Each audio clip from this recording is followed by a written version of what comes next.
le garçon venait tout juste de démonter un rail quand il entendit le son du train qui approchait de plus en plus près. Ils remettent rapidement les rails en place. Mais même s'ils font tout leur possible, ils n'ont pas réussi à mettre les rails à leur position d'origine. Si le train arrivait, ils dérailleraient forcément. Pour éviter un accident, ils se précipitèrent vers le train afin de l'arrêter. Pourtant, le train ne ralentit pas. En réalité, cette voie ferrée était abandonnée depuis de nombreuses années. Alors ils sont venus à la station de recyclage avec les rails, puis acheter un acier à haute résistance avec l'argent de la vente de rails. Tout ce qu'ils faisaient avait pour but de réaliser leur rêve de fusée. Pour obtenir du carburant pour fusée, ils mélangent du sucre blanc avec du chlorate de potassium dans les cours expérimentaux et chauffent avec une lampe à alcool. Effectivement, une petite explosion se produisit. À ce moment-là, le professeur s'approcha soudainement. Ils jetèrent aussitôt les matières explosives restantes dans les égouts. Mais leurs camarades de classe n'étaient au courant de rien. L'ensemble du laboratoire avait failli devenir leur lieu d'incinération. Pourtant, le garçon était excité, car cela prouvait qu'ils avaient réussi à fabriquer du carburant. Cependant, lorsqu'ils allumèrent la fusée, le souffle puissant de l'explosion les renversa instantanément. En entendant l'explosion, la mère accourut aussitôt. 6 months for the company carpenter to finally get around to putting up that fence. Didn't I tell you not to blow yourself up? Quand Homer exposa à sa famille son idée de construire une fusée, il fut accueilli par les moqueries sans pitié des siens. Just don't blow yourself up. Mais Homer n'abandonna pas. Il a réamélioré la fusée après, allumé à nouveau la fuse. Cependant, Puffin a changé de direction dans les airs après le décollage et s'est précipité vers le bureau de son père.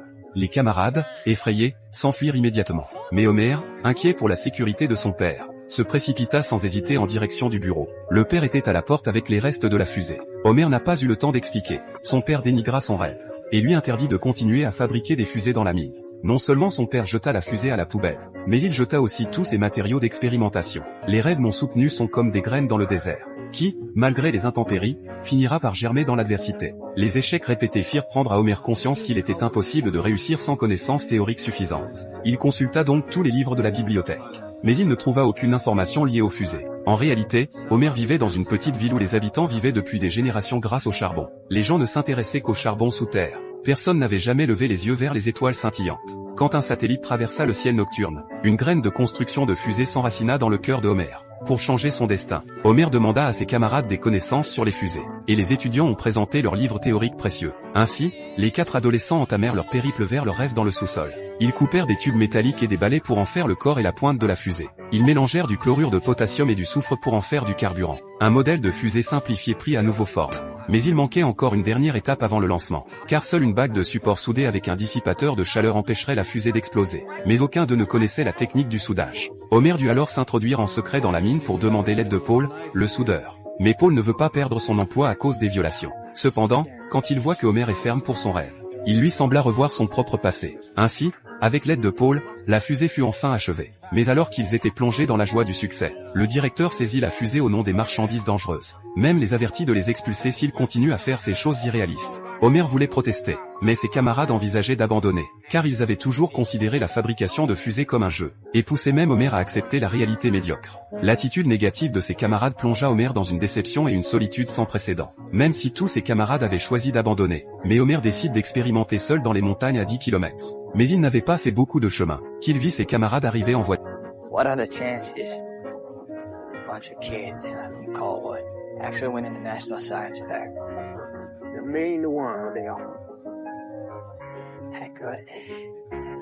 But why didn't you say so? Well, give me that. Ils ne voulaient pas perdre cette amitié précieuse, ni abandonner le rêve encore non éclos dans leur cœur. Ils avancèrent en foulant les résidus de charbon, et finirent par atteindre un lieu désert, loin de la mine. Ils plantèrent un drapeau sur le sommet de la montagne, qu'ils nommèrent « base de lancement de fusée ». Pour construire un poste d'observation de fusée, ils obtinrent non seulement le « parrainage » d'une scierie, mais aussi la « donation » de vitres d'une cabine de sécurité de gare.